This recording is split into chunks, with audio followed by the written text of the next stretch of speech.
Head lines آپ نے جانی، آپ کو براہ راست لے چلیں گے۔ گورنر سندھ کامران ٹیسوری تقریب سے خطاب کر رہے ہیں۔ جیسے شہر کو اگنور نہ کیا جائے تو اس معاشی استحکام میں بہت جلد ہی بہتری آ سکتی ہے، کیونکہ یہ وہ شہر ہے جہاں سبھی قومیتوں، طبقوں، مذہب اور مسالک سے تعلق رکھنے والی شخصیات، چاہے وہ علمی ہوں، ثقافتی ہوں، مذہبی ہوں، سبھی کا گہرا تعلق ہے اس شہر سے۔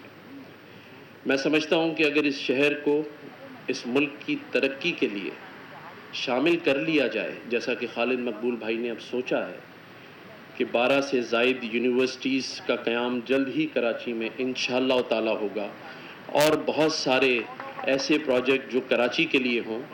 اور آج میں ایک خوشی کی خبر جو آپ سے شیئر کر لوں کہ یہاں آنے سے پہلے رشیا کے روس کے ایمبیسڈر اور کونسل جنرل میرے پاس گورنر ہاؤس آج آئے تھے، اور انہوں نے مجھے بتایا کہ ان کی جو گورنمنٹ ہے وہ کراچی میں جو اسٹیل مل ہے اس کو دوبارہ سے ریوائیو کر کے نیا پلانٹ لگانا چاہتی ہے۔ وہ چاہتے ہیں کہ کراچی کا جو سرکولر ریلوے ہے اس میں انویسٹمنٹ کریں۔